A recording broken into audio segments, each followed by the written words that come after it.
Good evening and welcome to The Business Coach, a show in which you out-help entrepreneurs better their businesses. My name is Ian Dennis, and tonight you have a guest whose name is literally branded across most of the production literally that you see on Kenyan television. I'm talking about Eugene Mbugua, who's a TV producer, entrepreneur, among so many things. Before I get to have a conversation with Eugene, here's a brief bio of Eugene. Eugene Mbugua is the founder of Documentary and Reality Television Limited that is behind most of the content that you consume on both local and international channels, including Young Rich, Get in the Kitchen, Our Perfect Wedding, Story Yangu, and most recently Soul Family. Eugene is also the founder of Number 7, a popular cocktail bar in the CBD that's about to celebrate 3 years. Eugene is also the founder of Bullock's Farm and has received numerous accolades and awards for his business acumen, including Forbes Most Promising Entrepreneur under the age of 30 in 2016, Forbes Africa Top 30 Under 30 in 2017, Business Daily Top 40 Under 40 Men in 2014, and Kalasha Best Editor. Eugene, thank you so much for agreeing to speak to us. How are you doing?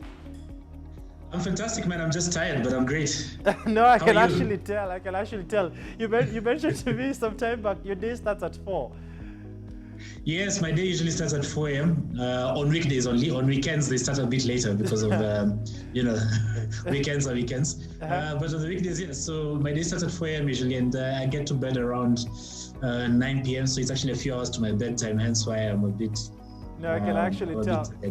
But thank Yeah. you so much for agreeing to speak to us. Let me just start off, because I know, what's it called? As a country, we're going through a pandemic and things are trying to open up. So let me just find out, first of all, from you, how exactly was that effect during that period of time? How was it in terms of your business? Yeah, so the pandemic hit us quite quickly, to be honest with you. We lost quite a few TV shows at the very onset, one being one that goes on KTN, actually, Foods of Kenya, because, for a period there, we couldn't travel. And another show that we lost was Our Perfect Wedding, which is one of our biggest shows as well, because, glamorous weddings are not happening in the size that they used to anymore. So then, of course, there was the fear of whether you don't want to send out employees to their death or to, because at the beginning we didn't really know how bad the situation was. So we lost some of our employees as well because of the COVID situation and the shrinkage in business. But I'd say we've been able to bounce back to some degree. Speaking about things, actually just, what's it called? Right now, Zoom calls are the norm. What are some of the readjustments more so in the industry, the production industry, the media industry? Because most industry have been affected and the new norm is actually changing and you don't know for how long. What exactly do you foresee in terms of the future for production and media?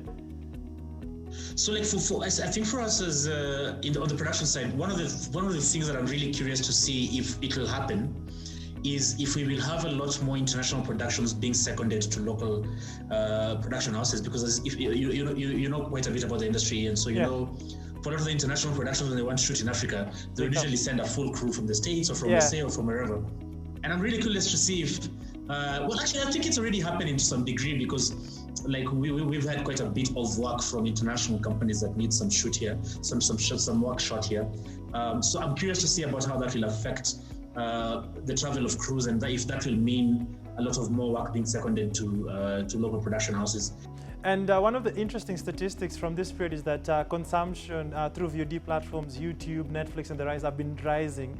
And that also, what's it called, calls for a different business model. Because, normally, you've been doing your production, sending it to different TV channels.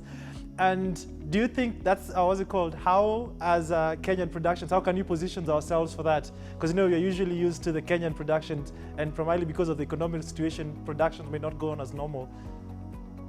Yeah, no, I think actually a lot of production houses have bounced back, to be honest with you, locally at least. We've found measures to do it in a healthy way, with reduced teams and with much less movement. So I feel like local productions, yes, will come. But to answer your question about consumption, yes, it's very interesting because, of course, now there's much less movement of people.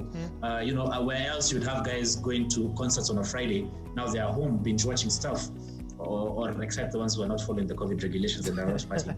But you expect them to follow it.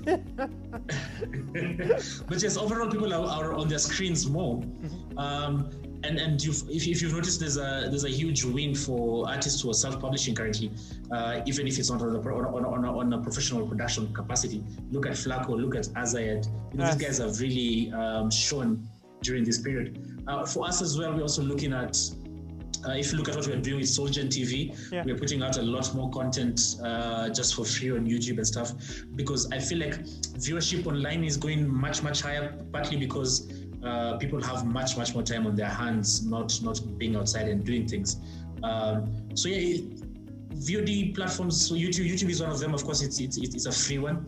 The paid ones like Showmax and Netflix, I don't know how much more content Netflix is taking up from Kenya particularly, but as you've seen, they have a lot more content on their platforms to just cover the amount of time people are spending at home. But the interesting thing also is people now have a knack for the absurd. I don't know if you've noticed this here. Yeah. Like viewers are now very keen on absurd content. True. No, I've seen that. A trend is changing. A trend is changing. Yeah. And you mentioned something. It's interesting to see how that goes. And you mentioned something about what's it called? You're behind what's it called? The Soul Family, the new Saudi Soul reality. How did that come about? Because it just came out and all. It's just taken us by storm. I was just watching. I watched an episode before coming to studio, episode 5. It was quite interesting. I liked it. How did that come about? Yeah. So I've known Saudi Soul or some members for years actually. I went to high school with them, not the same year. We were in school at the same time, but we were not in the same class. Mm-hmm. And then I went to USIU with Bien, and we did the same course actually. So we interacted quite a bit there. And I'd meet them in parties and stuff. You know, I've always been a big fan of Saudi Soul for many years. Parties before COVID. You have to be clear. You have to be clear. Mutai might be watching this. Parties before COVID. I have not been to a party since COVID yet. So parties before COVID. So we'd interact quite a bit. And then I think towards last year, December, their team approached me. They were looking at doing a reality show, and they'd been speaking to a few filmmakers. They'd actually some years back, they'd actually thought about doing one, and they started the process, but never really got to it because it wasn't the right time for them. So they reached out to me in December, and we began conversations. December, January, I think we signed towards the end of January. But then we started shooting, and COVID happened in March. We had just completed our first episode. So those were the things we acted very quickly on, because we were quick to get into a partnership with the Ministry of Health, where we provided them with some videos, and they allowed us to go and isolate somewhere and film some of our material. So that was between the month of April, May. So then by the time the show premiered in August, we've been filming for quite a while. So that's how the partnership happened. And COVID really threw our plan away, because we were putting together a very grand show. There was going to be quite a bit of concert materials. There's going to be a lot of lifestyle stuff. You know, we're going to show you these guys in a way that you've never seen before. So of course with COVID, what you're seeing now, in as much as we've gotten a very good audience response, what you're seeing now is like 50% of what we had planned. Really? But I find it quite raw and very authentic, personally.